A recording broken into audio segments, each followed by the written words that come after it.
What's up, girlfriends? Welcome to Girlfriend Therapy Podcast. You guys know I have been doing this year of conversations. Can you believe that this is our 36th conversation, which means that this is the 36th week of the year, which means that we are quickly winding down for 2022. So hopefully you guys are working on your vision boards and all that for 2023 because it is coming upon us quickly.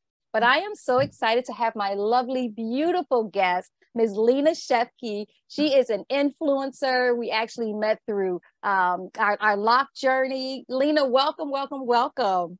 Thank you so much, Kwanza. I'm so happy to be here. Thank you for inviting me on this wonderful show, girl. Thank you. Amen. I'm so happy to have you. So I said a little bit that you're like a natural hair influencer.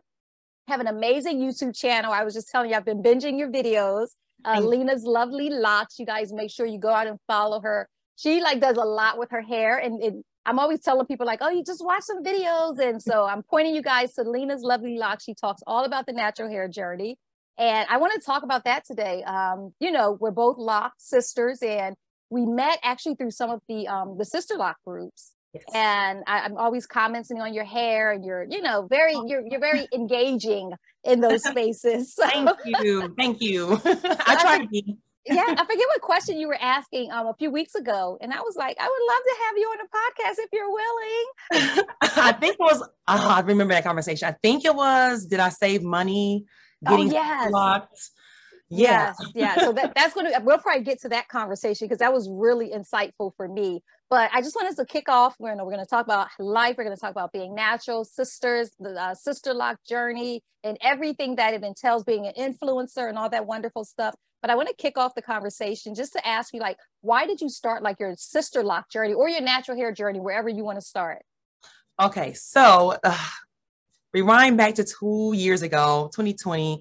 I lost both my mom and dad 6 months apart. And I was just not taking care of my hair. I was depressed, and I was just letting it go. And I needed to just do something different. And I chose Sister Loc. So I did a lot of research. I know I wanted something small. I didn't want anything too thick. I wanted something that's going to, resemble my natural hair. Exactly. And so I watched a lot of videos and, did a lot of, I'm at a loss for words. Just did a lot of research, and I came upon micro Locs, and then I dug deeper into the rabbit hole and found Sister Locs. And I said, hey, I want Sister Locs. So I went ahead and did a couple of consultations and found my perfect loctician. Her name is Marie. And that's how I started my journey through depression, I guess, And it's interesting because even with our hair, I always say that, not to get too spiritual, but our hair, I really do feel like it is our crown. And in some way it kind of influences how we feel. Mm-hmm. So I know, what is that? I think Coco Chanel quote, woman changes her hair, she'll change her life or something like that. Yes. But I think we do really carry a lot of our feelings and our emotions in our hair. And first of all, my condolences to, losing your mom and your dad. Thank you. I think during one of our earlier conversations, we talked about that. And unfortunately, we have that in common. Although my dad is, in fact, I didn't give you an update. My dad he's doing better. Good. He stayed in the hospital like he was supposed to. He's stubborn. Yes. Exactly. But he's doing a lot better. But we did talk about, just that hair journey and, losing loved ones. And I think coming out of the pandemic, there was so much going on. And I think for me, because I had been natural for, I think probably about 10 years before I got Sister Locs. But it definitely was like an emotional kind of journey as much as it was just that natural hair journey. Yes. So can you talk a little bit about your experience with that? Okay, so I've been natural. I started my natural hair journey back in 2015. I was the perm relaxer queen. I would have to get a relaxer every month. I didn't want any bumpiness. You know how exactly. I didn't want that, but my sister passed away in 2018 and she had lupus, and, her hair fell out and she cut her hair short.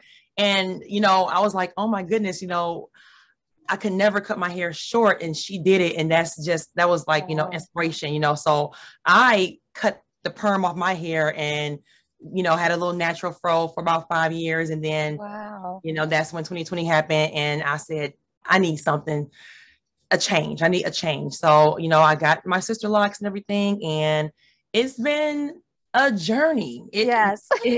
I have my ups and I have my downs. Like it's been a journey, but I would not, trade it for anything. And I know it's cliche, but I wish I would have done it sooner. I say that all the time. I was just so biased on, just locks in general. And I guess I was ignorant as well, because I thought, having locks, it was every bad connotation with having locks, dirty, Exactly. Don't take care of yourself. And like I said, it was my ignorance, and it wasn't that. I just saw people that, didn't really take care of their locks. That's who I saw. Right. But, like I said, and I apologize to anybody, that, I didn't look down upon. I was just like, I don't want locks. I don't, but now I'm like, I love locks. And I'm seeing it more and more. I don't know if I didn't pay attention to it before I was locked, but now I'm locked. I see everybody is locked, and I love it.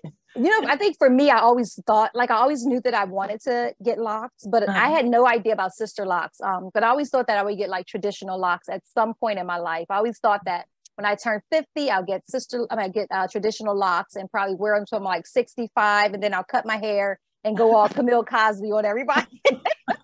Yes. That was my hair plan. But now I cannot imagine not having sister locks. I love them so much. They're so versatile. And to be honest, it helped me really to embrace my grays. So, it's kind of I transitioned from the natural hair journey to the sister lock journey to, on top of that, the going gray journey. Yes. And it's been a beautiful experience. But I know we talked about I think we, talk about the emotional connection that we have to our hair. And yes. I know that if I'm not drinking enough water, if I'm not doing the right things, my hair feels dry and it's not as vibrant. And yes, my hair tells me what I need. Exactly. It tells me and I think I did a video on that. My hair, I know when I need to drink water, because it's just dry, and it is. So, and it just comes it sheds, so I know when I need to drink water. And I am not a big water drinker. I hate drinking water. I'm a Pepsi girl to the day I die, but I know that I need to drink water. And that's, I've been drinking more water since I've been exactly. I really have. So that's, my face is getting, is clear. Right. So that is something that has helped me. It is a lifestyle change, because I don't want my locks to fall off and break off. I don't want that to happen. So if I have to drink water to prevent that, I'm gonna drink some water. Yeah. And it's funny because you're there you go. And it's funny because your hair, it really does kind of have a mind of its own. It does.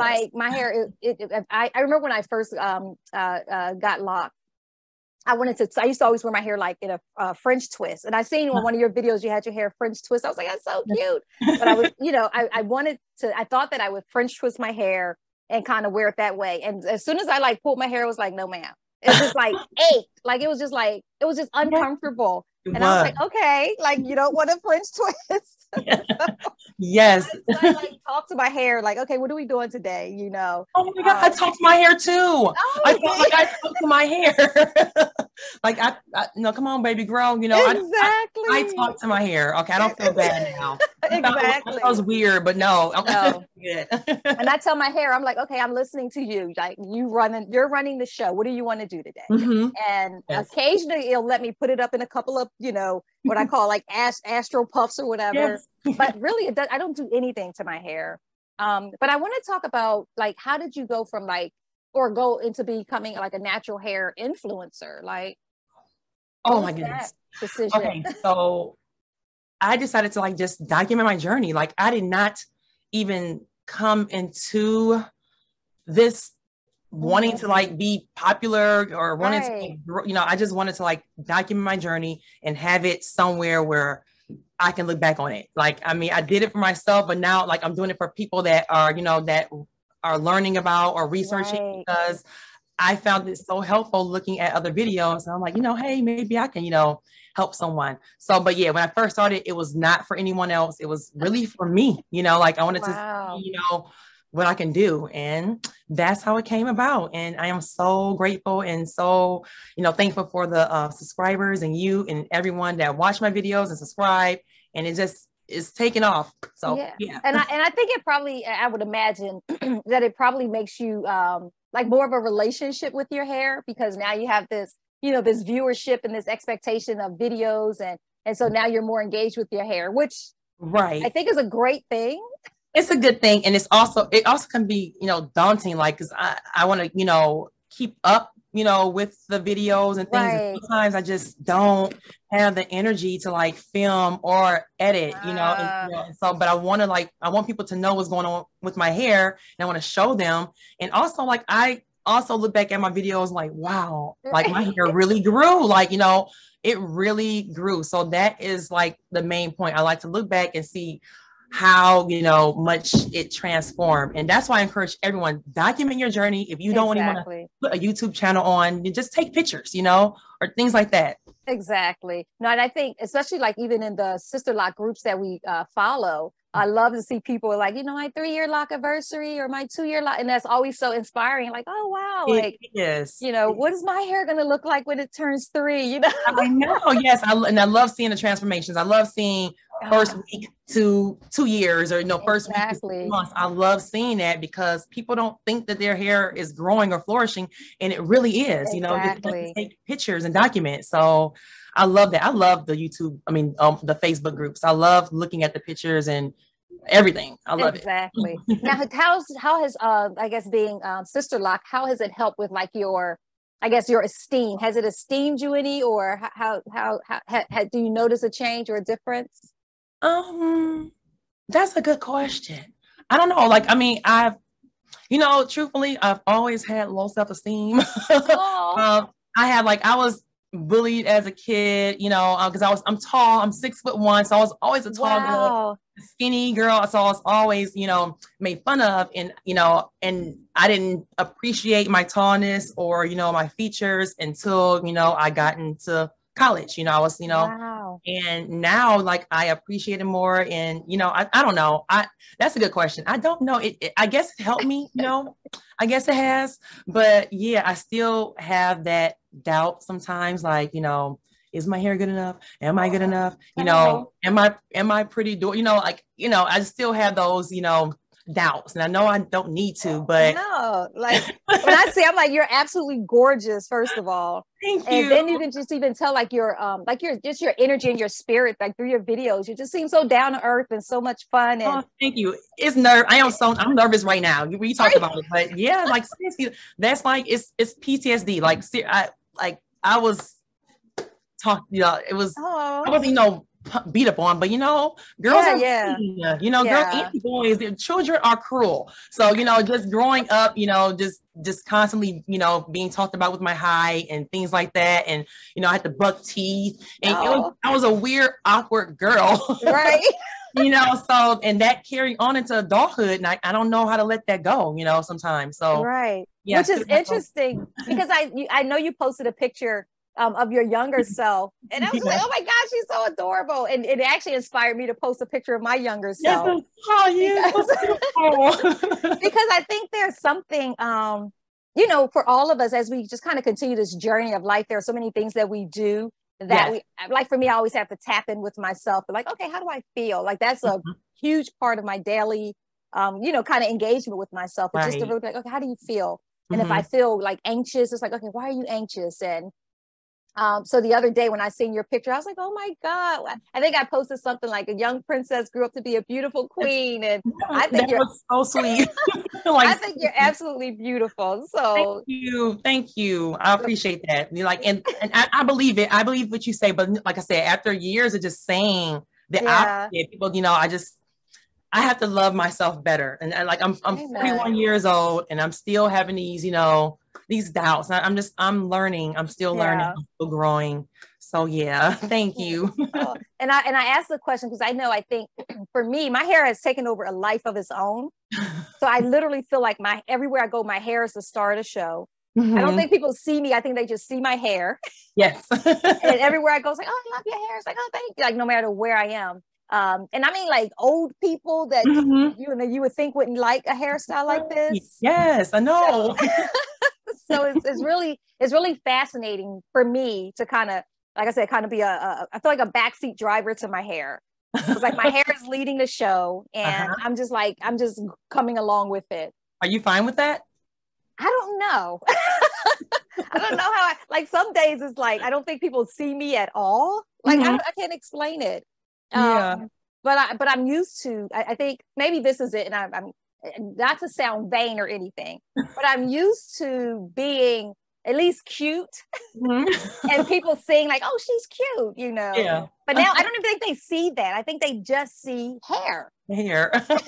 And so it's like, you know, this girl hair. So, but I think I think for me, it did give me a little more self-esteem, despite the fact that I feel like, you know, I'm a backseat driver to it.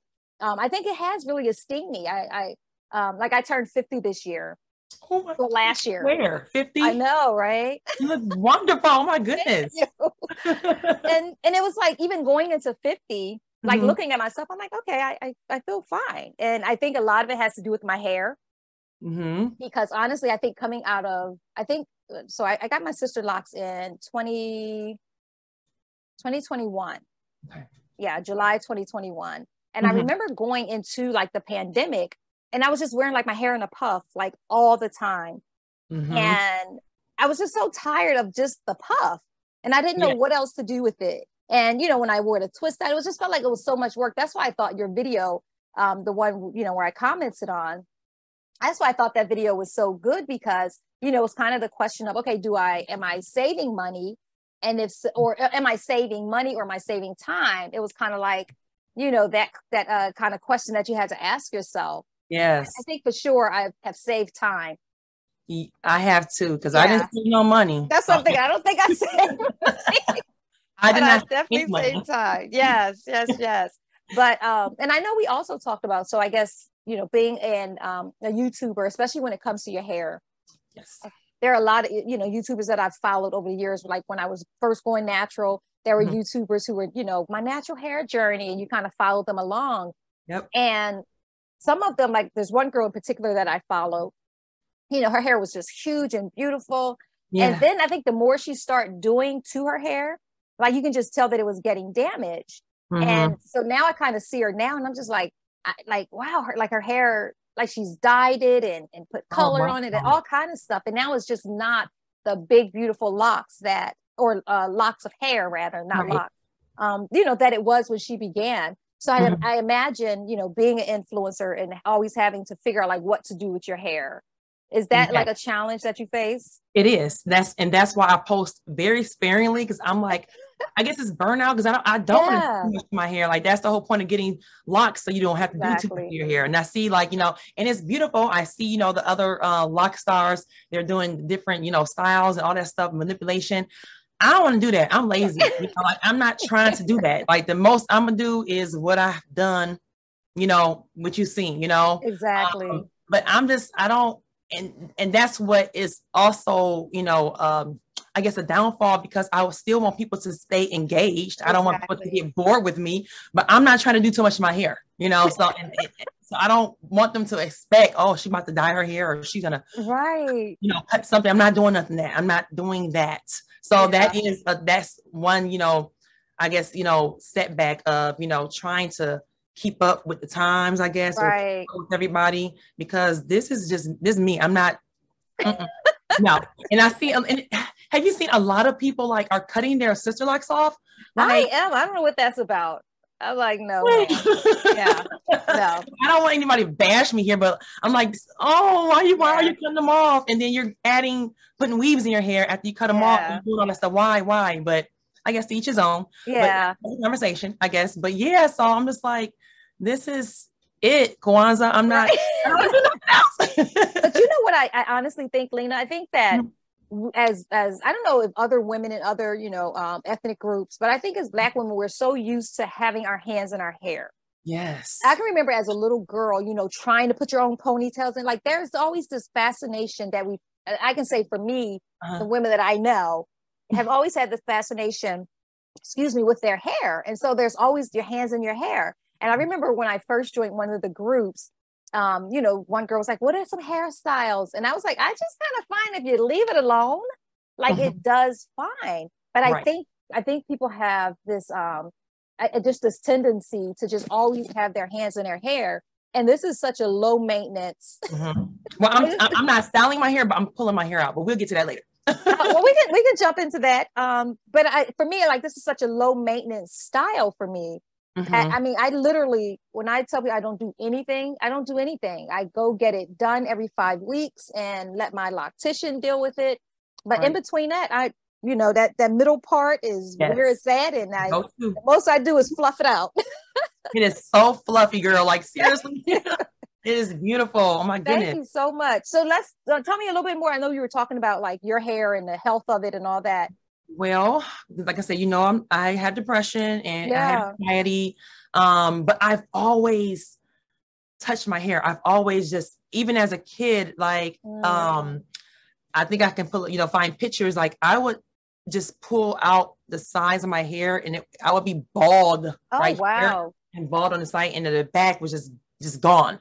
And my mom would take me to the doctor to find out what's going on. They didn't know. I just pulled my hair out, you know, and it's carried on into, you know, adulthood. Right. Now that I'm locked, it's worse. Like, really? Yeah, if I can show you, I don't know, like all this right here were longer locks. I don't know if you can see, but now they're gone. They're gone. It's like they're gone because I pulled them out, you know, and I don't even realize I'm pulling them out. You know, my husband will say, "Stop pulling your hair out." Like, "Stop pulling your hair out," you know, and I can't help it. It's just like, it's just something I have to do, and I don't know how to stop it. And, you know, I'm being truthful here. I am on, you know, medication for anxiety, and you know, I don't know if it's working. I don't think it's working because it's like getting worse. And like I said, once my parents passed away, it's just downhill, you know, and I just can't stop it. So that's one thing that's going on. And I haven't really been, like on my videos, I'll tell you guys I have hands and hair syndrome,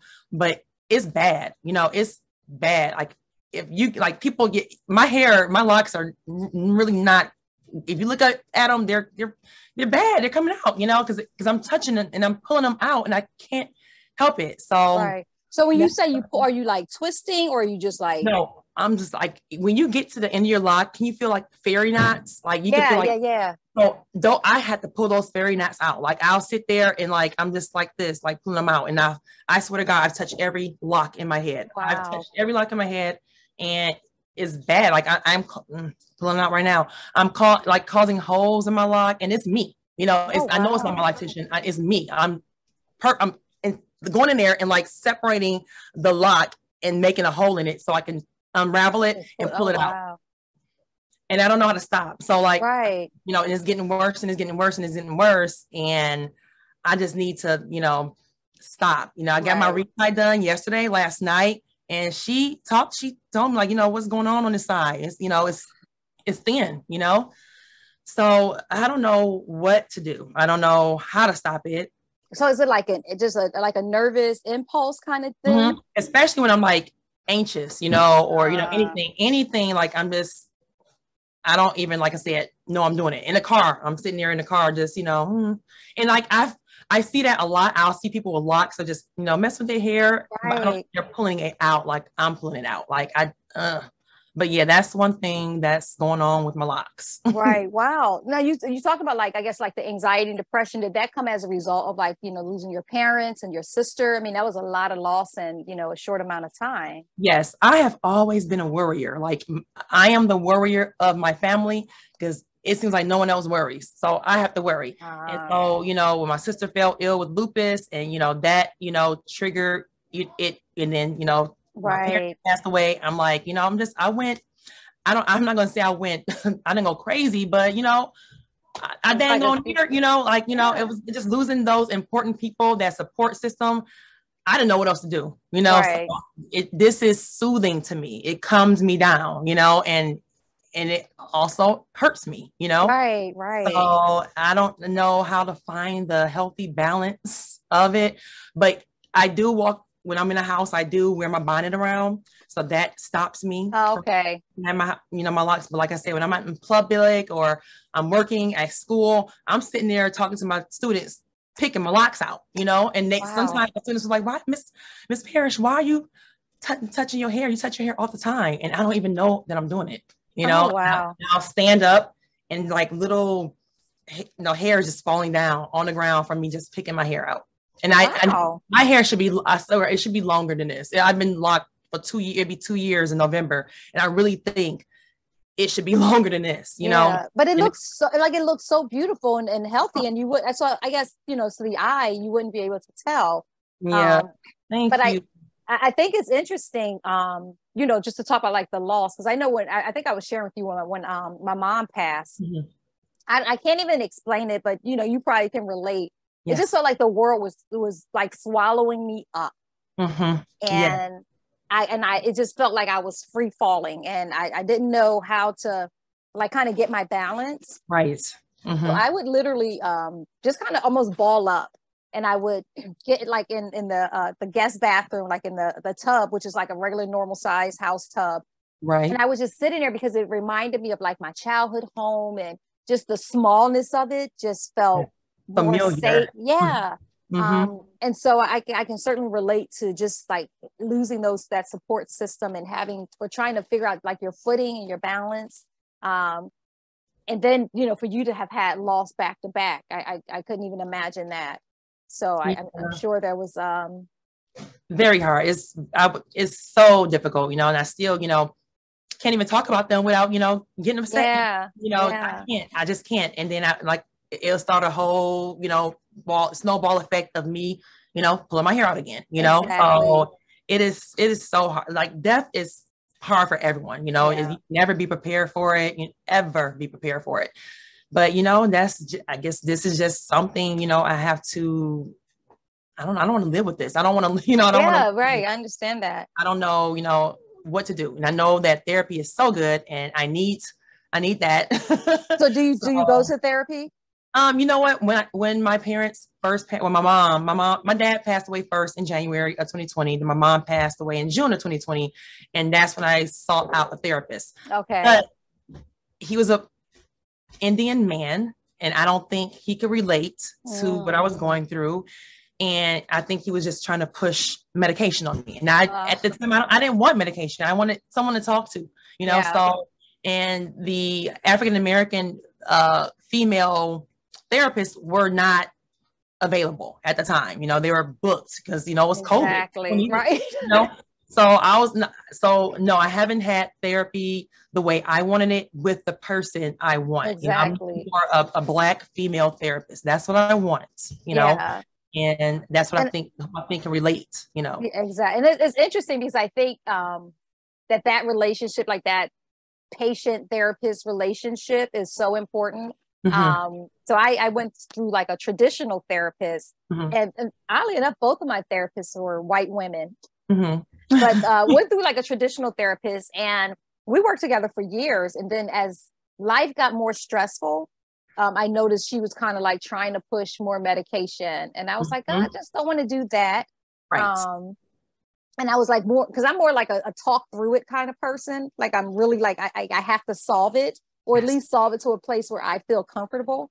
So whatever it is. And so when she was trying to push the medication part, I was kind of like, no, I don't want to do that. And then I started going to a creative therapy, which I mean, is absolutely phenomenal. I'm like a creative type, and I don't know. Are you like a creative type? I don't know. Are you give me like creative type energy? I don't know. Well, I teach, so I'm a little creative. Like I have, you know, okay. I can be creative.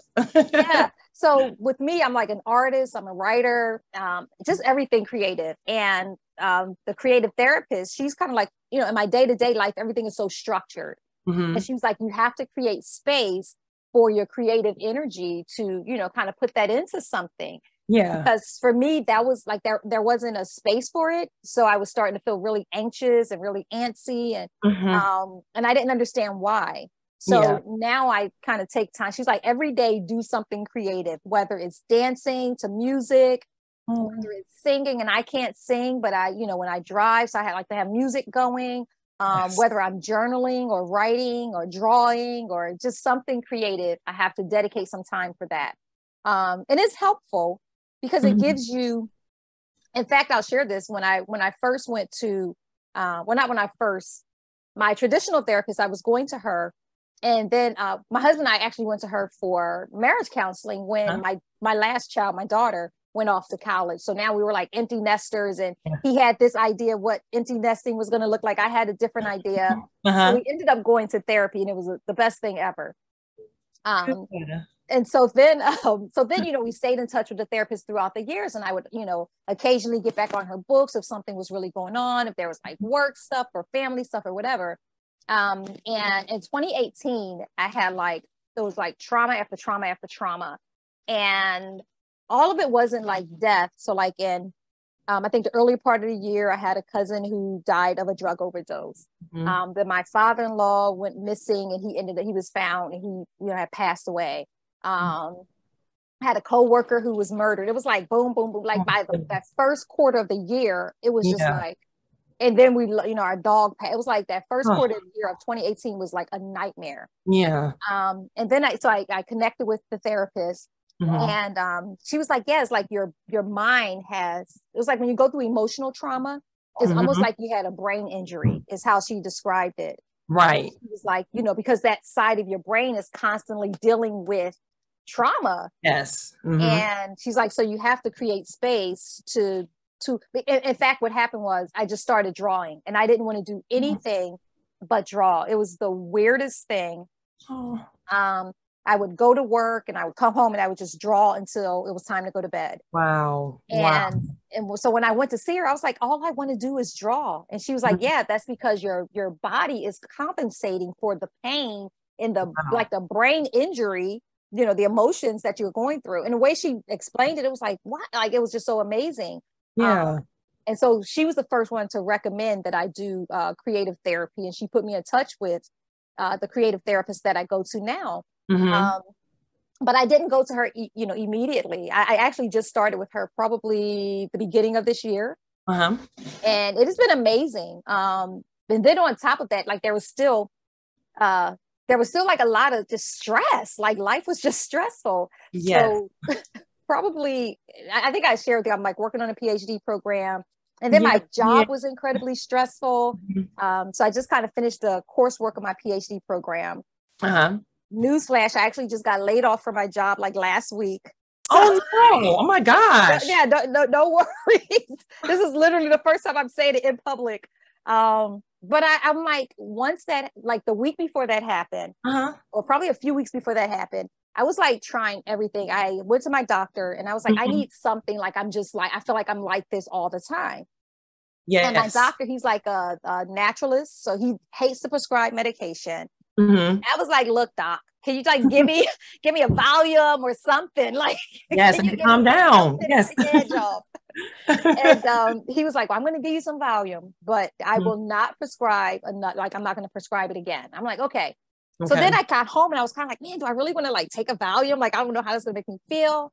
Right. And I was talking with my daughter and my son-in-law, and we were talking about the CBD oil. And I was like, okay, like I've never tried that. Like what, and I'll tell you, I tried the CBD oil. Yep. And it has been so helpful. Like I can feel like in my mind that I wanted to be anxious, but something about it just wouldn't connect.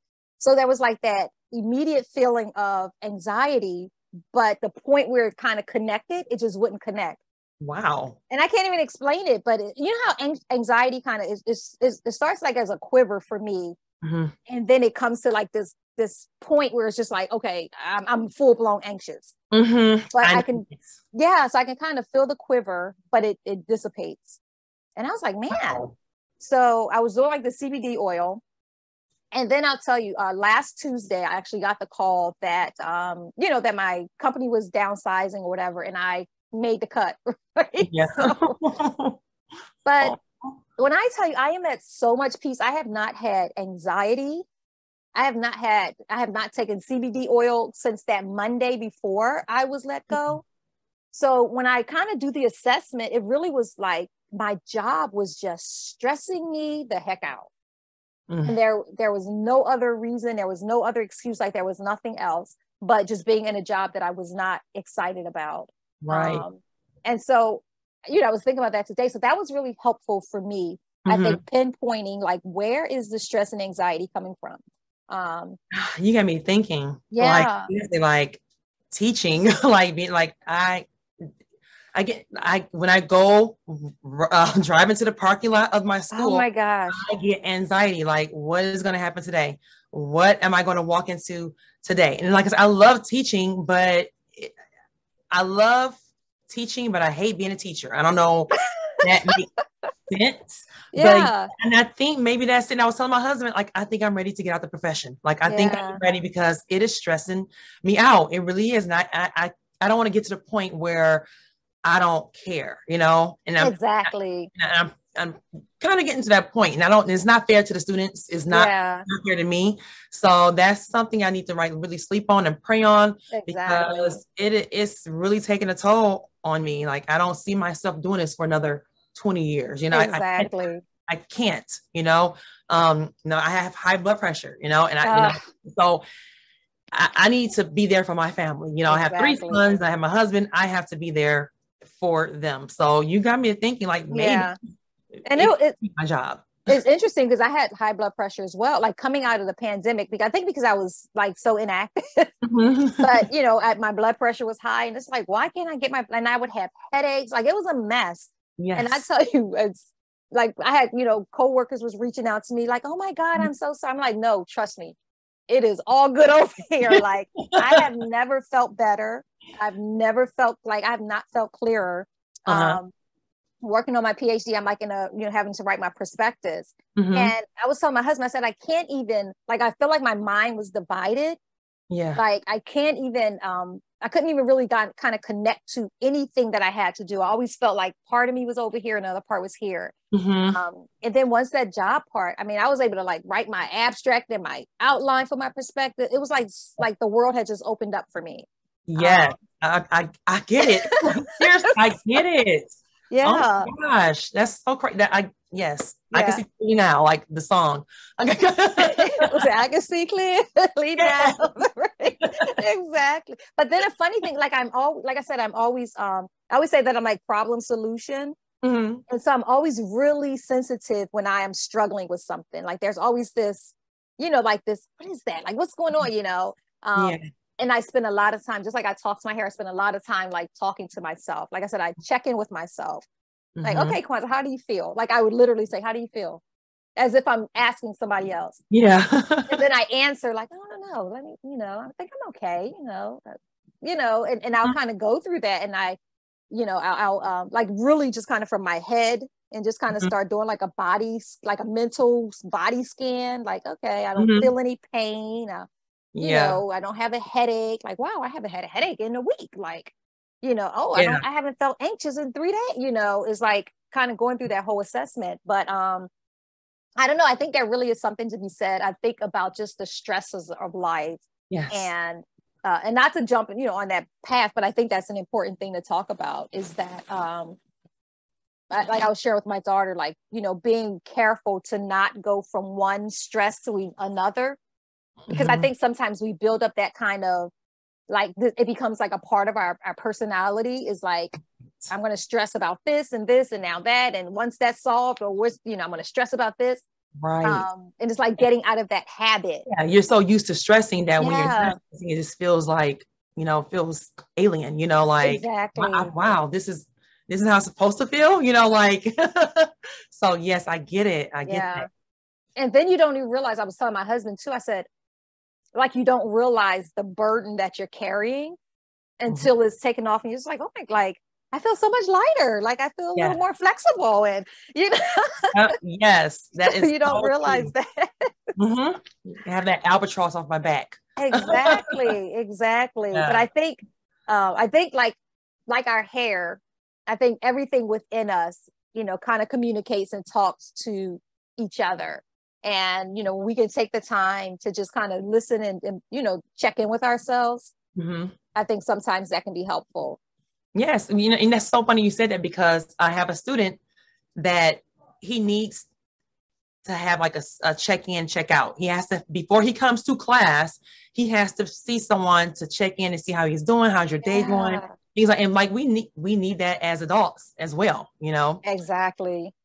Yeah. And I think too, it's funny, I was talking, one of my coworkers before, and I really think this is a part of it. She was saying that she was diagnosed with adult ADD.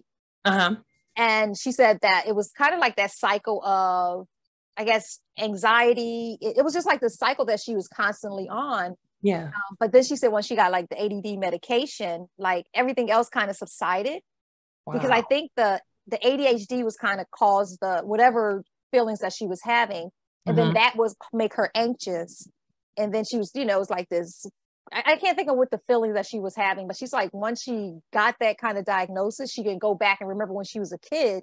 Because I know my generation, you know, they weren't talking about ADHD or any autism or any of that stuff. Nope. No. And I don't say it jokingly, and I don't say it often, but I think for myself, when I watch shows like where they have like people that's on the spectrum, I'm always kind of like, I think if I was like born now, that they probably would have, you know, said that I'm kind of somewhere on a spectrum, because I do have a lot of like really quirks about myself.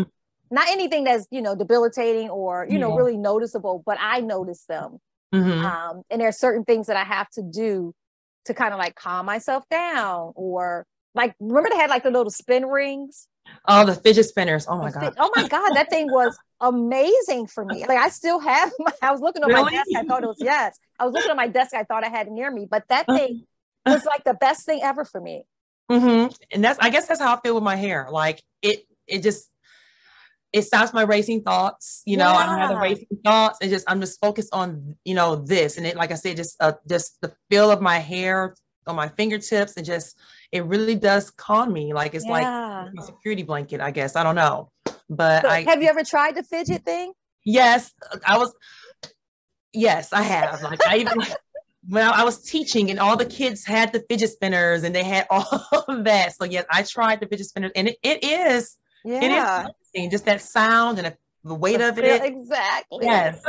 Like even when we're talking, I'm like, I wouldn't mind now, and I wish it was near my desk. Yes. But it's like incredibly soothing. And I think that, you know, life and just the stress of life and everyday life is, you know, I think it shows up in so many different ways. But then I think the key is like, once you're aware of it and you recognize it and you know it, then you can, you know, maybe put some parameters in place. Right. That's half the battle. Once you recognize it, that's half the battle. And now you can, you know, take it on, you know, you can take care of it, and, you know.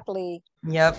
Exactly. No, I think that's, and I don't know how we got on that topic, but this is the beauty of just like having a conversation. It just goes in, you know, different directions. But I know time always goes by way too fast. And I don't know if we had an idea what we would have, you know, if there was something specific that you wanted to say that we probably didn't get a chance to touch on. No, when we first had our conversation on the phone a few weeks ago, I really wanted to talk about the depression. And I really wanted to, you know, get that out there, because I did want to put it on my channel, but my channel is about hair, and I don't want people to, you know, I want to stay on a subject, but I think it's important because I know women, we're going through depression, we're going through anxiety, we have these things, and it can affect our hair. It's affecting my hair. So, you know, I know I'm not alone in this. I know someone is going through what I'm going through. I know someone's picking their hair out. I know it. So, but I'm so happy, you know, that I am able to, you know, tell my story on your channel, and, you know, and hopefully it would help someone to know that they are not alone. You are not alone. While you are. That's because I like, sometimes I think I'm alone. Like I like, and I know people have lost their parents. I know that people have lost their siblings, and I take comfort in knowing that I'm not alone in this, you know. And I want women to, you know, come out, you know, and share their stories, and, you know, share, because it made me feel better. I'm just happy talking about it. It does. It makes me feel better just to get it out, because, you know, my husband doesn't understand what I'm going through, you know, so, and when I tell him, you know, he listens, you know, he's there for me, but you don't understand, you know, you don't get it. So somebody out there gets it. Absolutely. So. And I think I want to encourage you again. I think when we talked before, I think to share it on your channel, I think people will appreciate it. And I do. I think it'll be such a good just kind of connection with you and your audience. Because again, you're not by yourself. I'm sure there's somebody that's looking at your locks like, man, I wish I had her locks. And then to understand that, no, that, you know, that I'm struggling through this because of this. And I think that'll give other people permission to kind of be at ease with whatever they might be dealing with regards to their hair. Yes. I hope, I like, we'll see. I know I'm still, you know, I'm thinking of the word. I'm still, I don't want to say scared, but I'm still apprehensive about, you know, sharing it. I don't know. I just don't want people to, you know, think differently of me. Oh, I doubt they will. I mean, because, you know, the beautiful thing, and you know, my channel, I would say my little channel, I got to stop saying that, but my channel, it really is just about, I don't know, just trying to connect with women where we are. And I think sometimes people do have a tendency to say, oh, you're like, you don't have any problems, or you don't. And sometimes I know I can feel isolated even in that, where people don't even appreciate the fact that I'm having a bad day. Right. Like, I remember having a friend, and she was like, I was like, no, you know, I think I was like, irritated about something. She was like, why are you like, you're never irritated. I'm like, no, I never get a chance to express that I'm irritated because, you know, yes. But it's like, when, you know, if Kwanza is not in a good mood, then like, it's like, no, there are a lot of times where I'm not in a good mood, and I don't feel safe or comfortable all the time sharing that publicly, because, you know, one, people don't necessarily believe it, but it's like, no, there are a lot of things that happens, you know, in anybody's lifetime, that can trigger different things for us. Even when I talk about, you know, going to therapy and things like that, you know, I'm comfortable saying, no, I was in therapy, and it was helpful. And then having conversations with other people who, you know, who have made different decisions with regards to their mental health and wellness. And I think it is a community out there of people that, that need to hear that, no, I'm not always okay. I'm not always, you know, I don't always feel, I don't know what the right word is. So like, even for me to say that, oh, I was laid off, like, a big thing. You're being vulnerable with your, you know, exactly. Like, yeah. And so even when people are like, you know, like, oh my God, I'm so sorry to hear. It's like, no, but I really feel fine. And I told my husband the other day, I was like, let me see, like, do I really feel fine, or am I pressed? You know, like, should I feel like some kind of way, you know? But I was like, no, I kind of checked in with myself, and I really feel fine. And the reason I feel fine is because I can put a pin in, you know, like where the anxious feelings were coming from, where the stress was coming from. Like, I can see a very real shift in that. Like, even the next morning, like, you know, when they, you know, it's like, okay, yep, that's it. I was like, okay, thanks. It's been a pleasure, you know. And me and my daughter went out to brunch. See, that's wonderful. It was meant, you know. Exactly. And then it's like that night I slept better than I ever had in a very long time. I woke up better than I had in a really long time. Wow. And I've kind of been continuing that. And funny enough, this Monday, it was like, you know, holiday on Monday. And I was talking to my son, and I was like, yeah, I said, it literally just hit me that I don't have a job, man. Like, and I'm okay with that, you know, like, it's I'm okay. But I'm like, you know, but this is, and it's so funny because I'm like, this is the beauty of life, you know, you just kind of get to ride the waves of it. You know. You are so right. Like, it is like, yeah, it's so beautiful. And I'm like, and I appreciate it, you know, going through what I went through. I appreciate it more. I appreciate waking up and, you know, just the little things, little things, you know. And like I said, I try not to stress about it, but like I said, I just worry, but I'm still just so thankful, you know. I'm thankful for everything. I'm thankful for my gains. I'm thankful for my losses. You know, I'm thankful because I'm here, you know. Amen. Oh, yes. And I'll tell you from, you know, I'm a former worrier. I used to worry all the time. And I remember my spiritual mentor, he's just kind of like, you know, just reminding me that God has me. And it's like, he has not brought you this far to leave you. He's not brought you this far to break you. Right. You know, and anything that you've experienced is not meant to break you or destroy you. It's only meant to grow you and strengthen you. And so it wouldn't, you know, I always try to remember that. Doesn't mean I don't worry about things, but I always have to kind of remind myself and Yes. kind of have this outer body kind of like, girl, like, Yes. you're okay. I am the same way, like, yes and no. And like, before we go, I'm like, I was angry with God. I was angry. Like, why? Why? And, but now I still don't know why, but Right. I'm okay. I'm stronger. I don't, I didn't, 2 years ago, I didn't think I was going to make it. I didn't think I was going to be here. I didn't want to be here, but God is so darn good. He is so good. And it's just, I'm happy. I am happy. I'm sad. I'm on my people back, but I am happy. I'm happy to experience, all that I'm experiencing.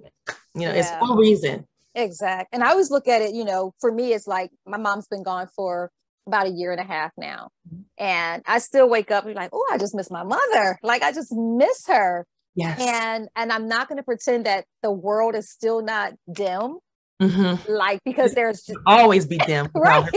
Always. Right. Like, it has not, I have not seen the brightness that I seen the day that she was here. And like when she was no longer here in a physical, the world got a little bit dimmer for me. Like, and I don't know that it's ever going to brighten back up. There was just a space that she held in this world for me. Yes. And that was bigger than anything. And I miss that. And it is a visible, is a very real gap. Like, something is really missing. And I don't think that I will ever get past that. But there's this book by Ray Bradbury, Dandelion Wine.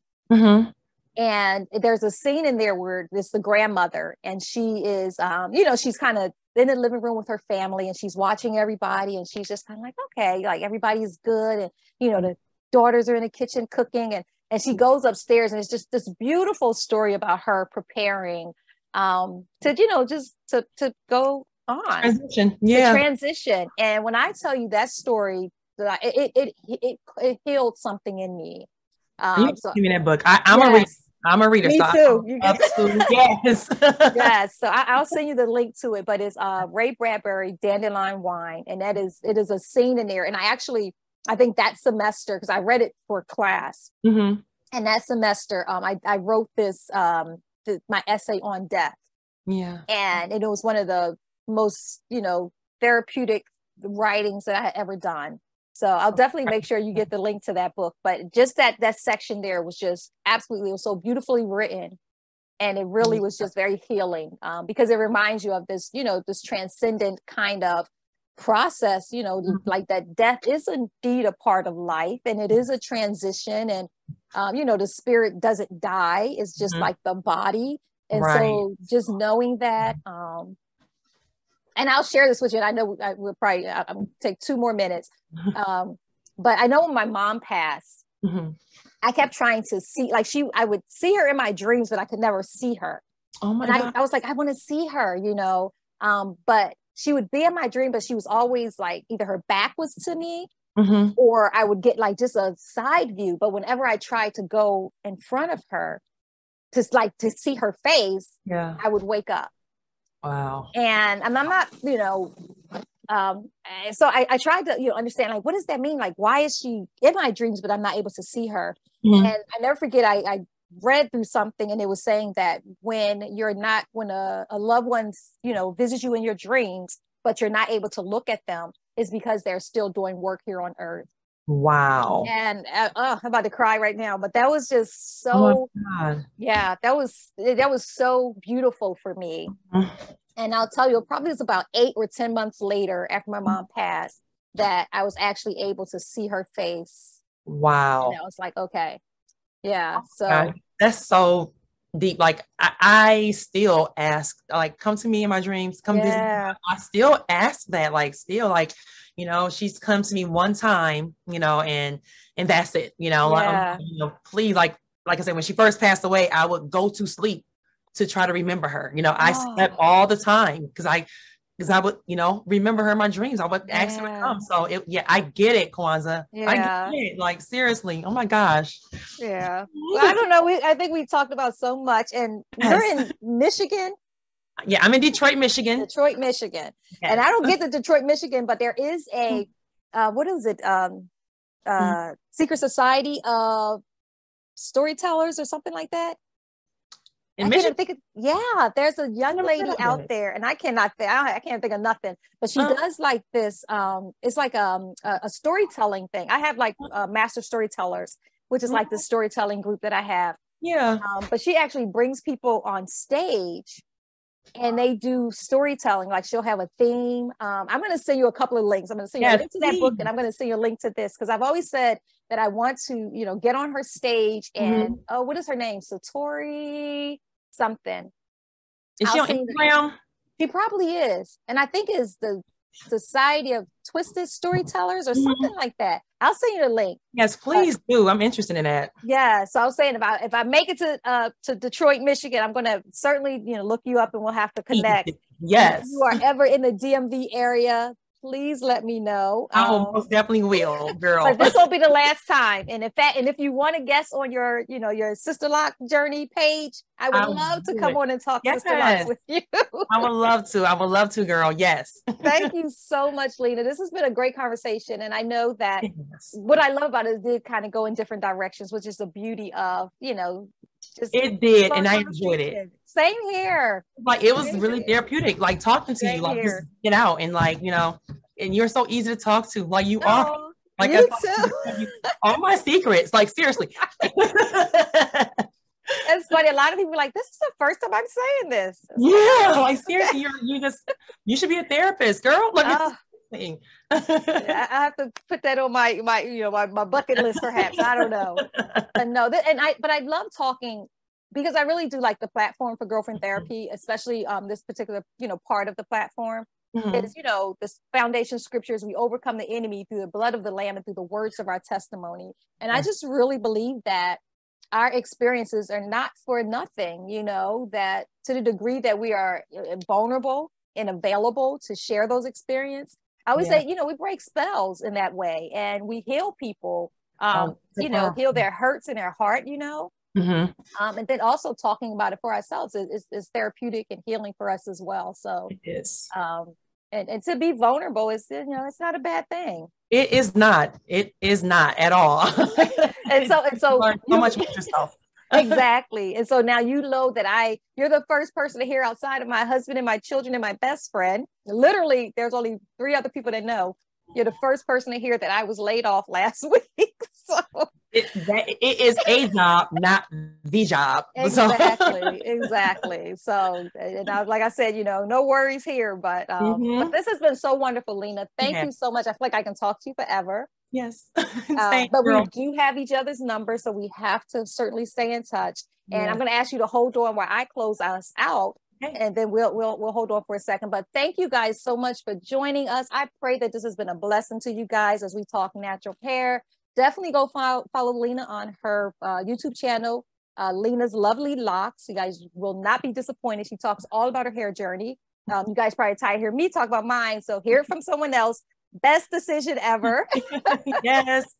But even on top of the natural hair journey, and just understanding, you know, the importance of being vulnerable and having someone that you can kind of talk things through with, the importance of mental health and wellness and taking care of yourselves, and being able to talk through that as well. You know, we are all our sisters' keepers. And so, you know, I pray that you guys got something from Lena and I's conversation, something that was healing, that was nurturing, something that was inspiring. So thank you guys so much for joining us for our 36th episode of Girlfriend Therapy, a year of conversations. Love you guys. And until next week, blessings.